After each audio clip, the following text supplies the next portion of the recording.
Hello, on se retrouve dans cette nouvelle vidéo et aujourd'hui, programme chargé, un peu de boulot, mais pas mal de trucs à faire avec Jeep notamment et aussi du perso et c'est des trucs qui sont assez cool donc je voulais vous montrer tout ça. La mission principale du jour, c'est vraiment de laver Jeep. Je le fais environ 2-3 fois par an et là, ça y est, on est arrivé au moment où il faut le laver.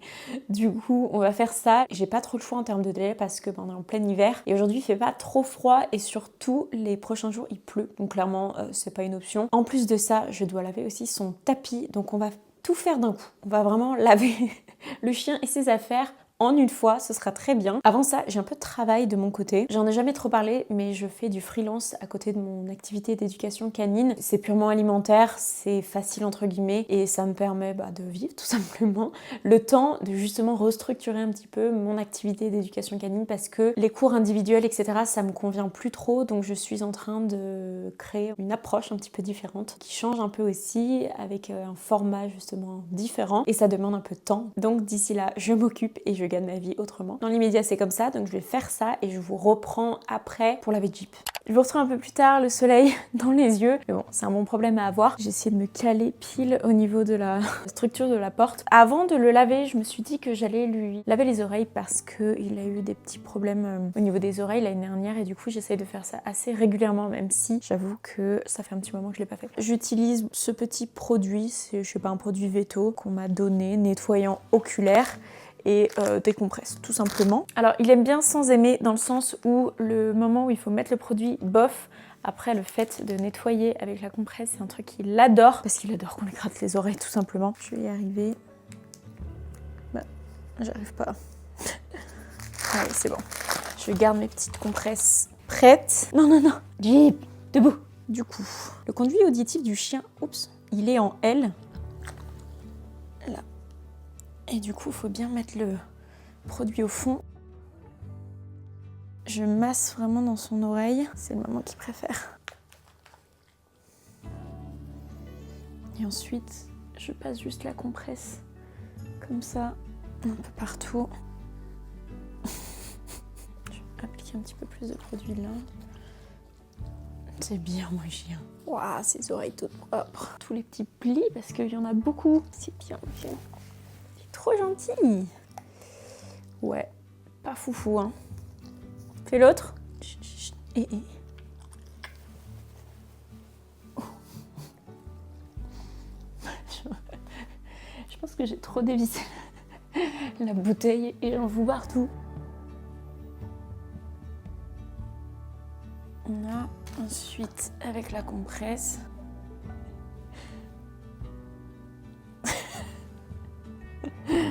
C'est lourd, elle est lourde ta tête. Toujours plus.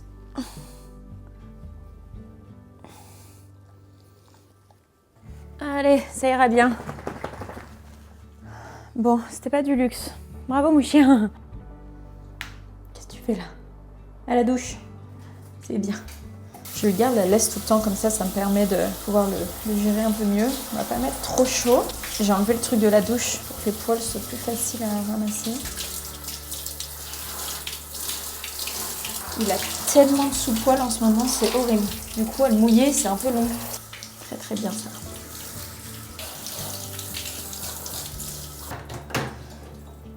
C'est bien ça. J'ai le dos en compote à chaque fois. J'utilise un shampoing bio réparateur comme ça, peau et pelage sensible, ça lui va bien. On a besoin de beaucoup. Je fais toujours par zone, alors surtout lui, comme il est grand, je fais toujours vraiment arrière-train, dos, ventre, et ensuite les épaules, les pattes avant, etc.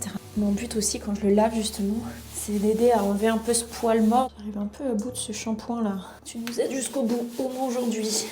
Premier shampoing du coup je fais un peu en superflu parce que de toute façon parfois il est pas mouillé à 100% quand une fois le sous-poil est tellement épais que du coup j'essaie de faire le gros on va dire. Petit massage en même temps. Clairement c'est jamais notre moment préféré à tous les deux. C'est bien mon chou. Il est trop gentil. À la fin de cette douche je ressemblais au bossu de Notre-Dame. J'ai tellement mal au dos à chaque fois quand je le fais. Allez, premier coup. Lui, il pense que c'est fini. Ah, allez, recule. Oui, super ça. Super. très bien. Là pareil, je fais un rinçage mais assez superflu on va dire. De toute façon je vais le laver une deuxième fois. Je me dis quitte à être là, autant y aller jusqu'au bout.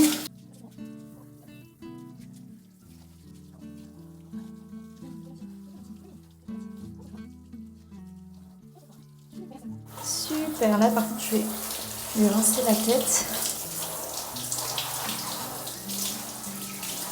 J'essaie de pas trop aller dans les oreilles justement. Voilà. Il a plus l'habitude d'être lavé, d'être rincé après la mer en extérieur.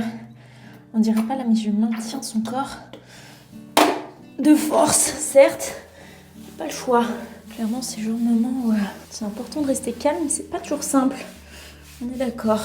Faut pas non plus se braquer ou genre juste se stresser, enfin se frustrer en général quoi. Parce que lui supporte pas, c'est vraiment fun pour personne et j'en ai bien conscience. Donc j'essaie vraiment de faire ce boulot sur moi, voilà, pour être la plus, on va dire, détendue possible, agréable, rendre ce moment aussi désagréable soit-il pour lui, un peu plus sympathique quand même, on espère.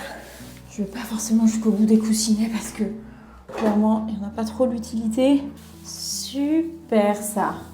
Trop gentil mon titi. Trop gentil ce chien. On va finir par la tête. Et après, on se rince et c'est fini.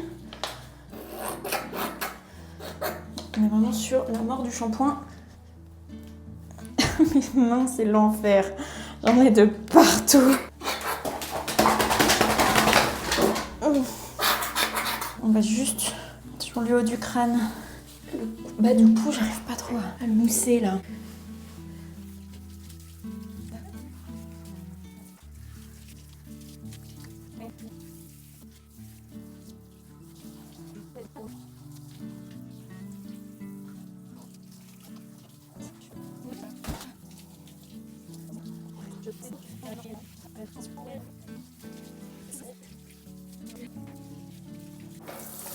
L'enfer, tes poils. C'est l'enfer. Les gars, j'ai oublié la serviette dehors. Et bah ça va être fun. Parce que croyez-moi, il va jamais m'obéir dans cette situation si je lui demande de rester ici. Sans bouger. Du coup, on va la jouer commando. Je vais le mettre dehors et je m'occuperai de cette salle de bain après. Chut, chut, chut. Rip ma maison. Non, et... Oh. Non. Bon, on s'en est à peu près sorti vivant. La douche est un enfer. Là, je vais me rincer. Et ensuite, parce que je sais pas si vous voyez, mais... Voilà. Je vais du coup me rincer. J'arrive pas à le redresser. Laver la douche en vite fait, enfin, enlever les poils. Je laverai de façon un peu plus dans le détail après. Je vais le sortir là, histoire qu'il se défoule un peu, qu'il sèche. Et on rentrera dans le calme, on finira tout ce qu'on a à faire après. Bon, ça y est, on s'en est sorti. Et on est sorti. Je le garde en laisse parce que sinon il va aller se frotter contre tous les murs de la ville. Globalement, même si c'est un peu chaotique sur le moment, je trouve qu'il s'en sort quand même pas trop mal. Il gère plutôt bien le truc. Après, j'ai toujours voulu l'habituer justement. Mais je suis toujours assurée que ça reste quelque chose qui soit le mieux possible pour lui, ou du moins le moins pire. Donc bon, on va continuer comme ça.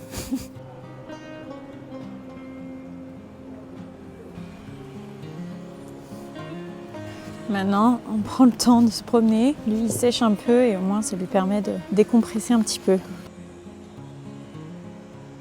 Tipo, tu m'aimes toujours?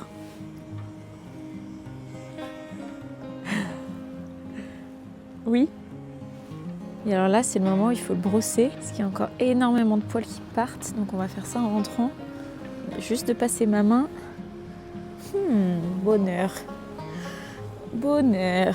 Et on fait quoi maintenant? Encore. On va passer un petit peu de brossage. Comme d'hab, il adore ça. Pour le coup, c'est le jour et la nuit. J'utilise mon étrie américaine. À la base, c'est pour les chevaux. Mais ça marche très bien pour des poils de ce type. D'ailleurs, quelqu'un m'avait dit une fois que ça marchait bien aussi pour des poils qui... Attendez, tu fais bouger le micro. Pour des poils un peu plus courts, mais j'avoue, j'ai jamais testé. Ça lui enlève à chaque fois une tonne de poils. Du coup, je profite encore une fois du fait qu'il parte bien là. Ça fait beaucoup de bruit, mais j'appuie pas trop. Et puis lui, il adore surtout. Parfois on se fait ça juste en séance un peu de relaxation entre guillemets. Comme c'est des petits picots, je pense qu'ils voient ça vraiment comme du, je sais pas, comme un petit grattage, un petit massage. Je vois vous voyez toutes les touffes de poils morts qui sont prêtes à tomber. C'est trop satisfaisant de passer dessus. Regardez, j'enlève des trucs énormes comme ça encore. Parce que les jours après l'avoir lavé, il perd encore plus ses poils. Du coup, j'anticipe un peu avec ce brossage justement. Et surtout, c'est d'autant plus agréable de terminer sur quelque chose qu'il apprécie. Je sais qu'il a forcément beaucoup pris sur lui pendant la douche. Et ça, je sais qu'il adore. Donc au moins, voilà, il reste sur un truc qui est positif de sa matinée de grooming. Il y a encore tellement de poils. Mais bon, il faut aussi qu'il se protège du froid. Bien, c'est beau. Voilà, super ça. Debout, chaud. Voilà. Souvent, il y a des gens qui me disent « C'est un bosseron ? Il est croisé, non ?» Je dis « Bah non. » Il me dit « Mais il a le poil frisé. » C'est vrai qu'il a le poil souvent ébouriffé. Mais il a le poil plus long. Mais c'est bien un bosseron. Puis alors là, après le bain, après la douche, je sais pas si c'est parce qu'il se baigne beaucoup dans la mer et après du coup je le rince. Je sais pas. Là, il y a tellement de poils sur cette zone. Je ramasse après pour éviter que ça vole de partout, mais j'avoue que je me dis que toujours ça fait des petits poussins douillés pour les oiseaux. Je sais pas si c'est vrai. Est-ce que les oiseaux iraient ramasser ça en vrai? Je suis pas sûre. Ça a une odeur quand même. Ça sent l'animal. Ça n'arrête pas. Milieu. Voilà, super.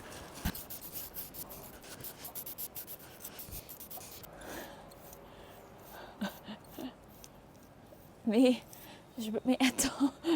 Bon, ouais, c'est pas mal encore. On aura bien brossé. Il va se retrouver à poil, le petit. On va ramasser ça de façon un peu approximative, mais au moins, ça vole pas chez tout le monde.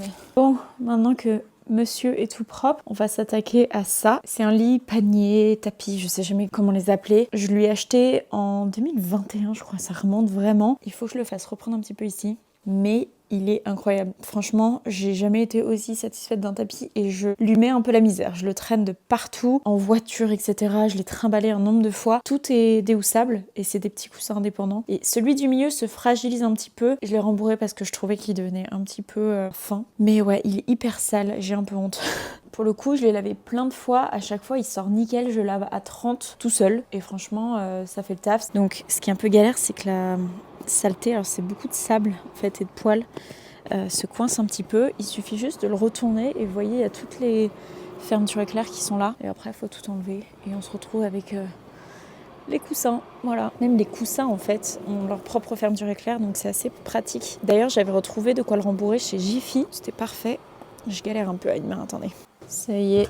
Hop, tout est déhoussé. Et du coup, à la fin, on se retrouve avec ces coussins-là. Donc, c'est celui-ci que j'ai rembourré. Et les autres, ils sont nickel, franchement. Alors oui, on voit qu'ils ont servi, forcément. Je suis absolument pas payée pour dire ça. J'aimerais.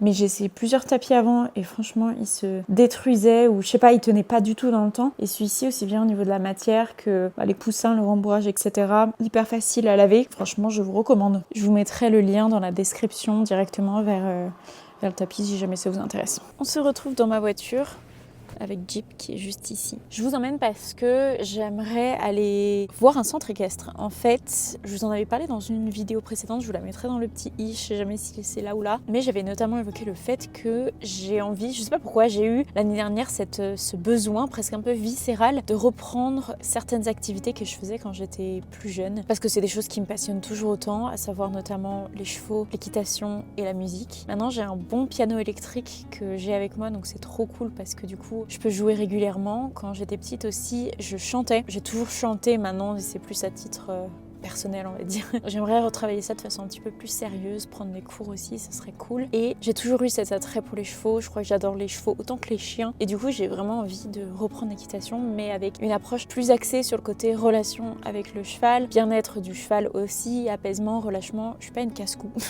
Du tout. Du coup, j'ai juste envie de retravailler mon assiette, ma position, tout ce qui est mise en selle, technique un petit peu aussi. Balade, randonnée, je suis très nature, même un peu de travail à pied aussi pour ceux qui connaissent. Et j'ai repéré une écurie qui est un petit peu loin de chez moi, donc il va falloir voir comment ça pourrait s'organiser au quotidien, mais qui est très axée justement éthologie, bien-être du cheval. Et dans la région de Aix, dans le sud en général, c'est assez difficile de trouver des structures avec aussi du terrain où les chevaux ont de vrais prés. J'ai pas toujours apprécié mes expériences en club, c'est pour ça que je suis toujours un peu frileuse par rapport à ça. Mais je sais pas, j'ai trouvé qu'il y avait un petit truc différent. Donc si c'est le cas, je ferai la route.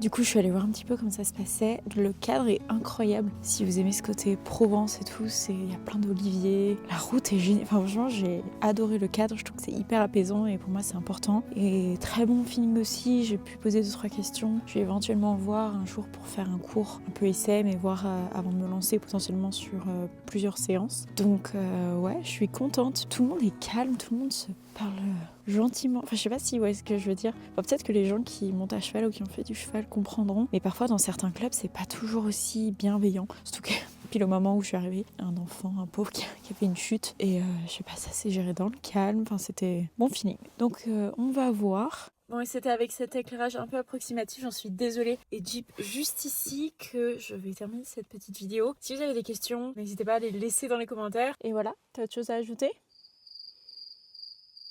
Non. Bon, merci d'avoir regardé cette vidéo. Je vous souhaite une très bonne fin de journée ou soirée et je vous dis à très bientôt.